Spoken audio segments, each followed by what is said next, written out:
Bien, venimos diciendo entonces que una forma de clasificar la materia es de acuerdo a su composición, como elemento, compuesto o mezcla, pero la observación nos permite distinguir que la materia, aparte de clasificarse por su composición, puede clasificarse por su estado físico, como sólido, líquido o gaseoso. Lo que vemos acá es el diagrama de fases del agua. Este es un diagrama presión-temperatura que muestra cómo las tres fases del agua, sólido, líquido y vapor, pueden coexistir juntas en equilibrio térmico. A lo largo de la línea de vaporización, las fases líquida y vapor están en equilibrio. A lo largo de la línea de fusión, las fases sólida y líquida están en equilibrio. Y a lo largo de la línea de sublimación, las fases sólida y de vapor están en equilibrio. El único punto en el que las tres fases pueden existir en equilibrio es el punto triple. El punto triple del agua corresponde precisamente a la presión mínima a la que puede existir agua en estado líquido. A presiones por debajo del punto triple, como en el espacio exterior, el hielo sólido, cuando se calienta a presión constante, se convierte directamente en vapor de agua en un proceso conocido como sublimación. En general, la sublimación es un cambio de fase de la sustancia directamente desde la fase sólida a la gaseosa sin pasar por la fase líquida intermedia. Por encima del punto triple, el hielo sólido, cuando se calienta a presión constante, primero se derrite para formar agua líquida y luego se evapora para formar vapor de agua.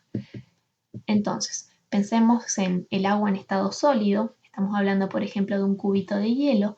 Cuando este cubito se calienta, pasa al estado líquido a través del proceso de fusión. Si a este líquido lo vuelvo a congelar, lo convierto en un sólido a través del proceso de solidificación.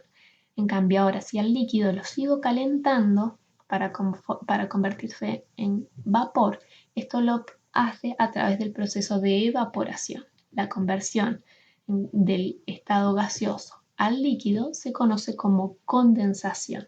Y esto es lo que podemos ver, por ejemplo, en las gotitas de agua que se forman en la ventana cuando hace mucho frío.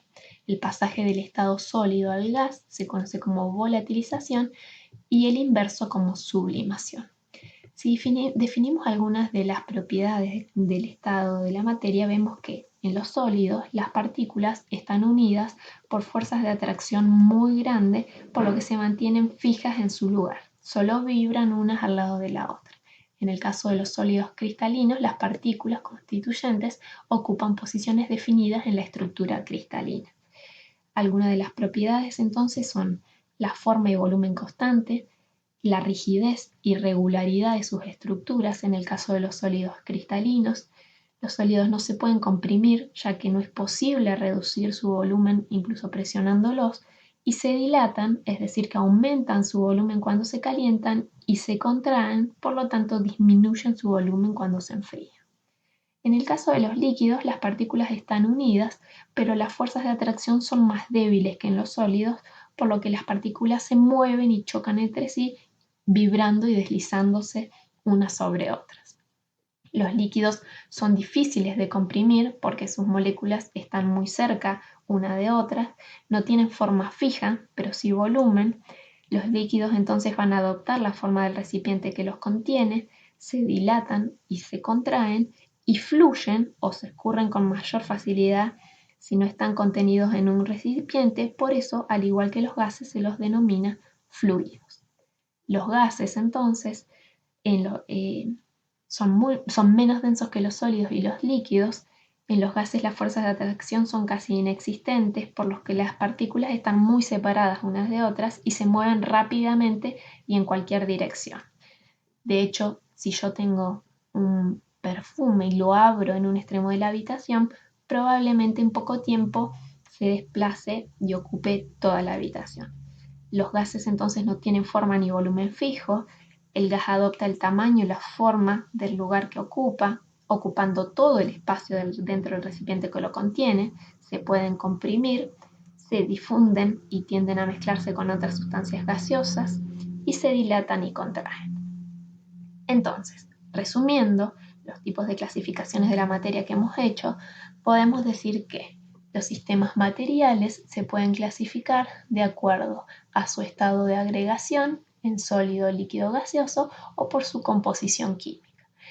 Si los clasificamos de acuerdo a su composición química, lo haremos en sustancias puras y en mezclas. Si yo mezclo dos o más sustancias puras, obtengo una mezcla.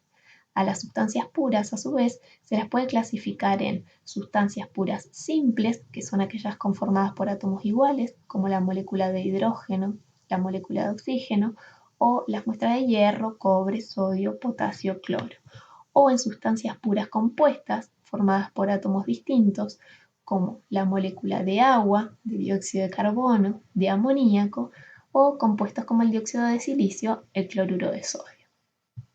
Mientras que a las mezclas las podemos clasificar en mezclas homogéneas o soluciones, cuando a simple vista no se distinguen los componentes, como el caso del aire, el agua dulce, como vimos el té, el acero, o en mezclas heterogéneas, cuando a simple vista sí se distinguen los componentes, como es en el caso de la mezcla del agua y aceite. Ahora, si yo quiero obtener las sustancias puras por separado que conforman una mezcla, necesito recurrir a métodos de separación.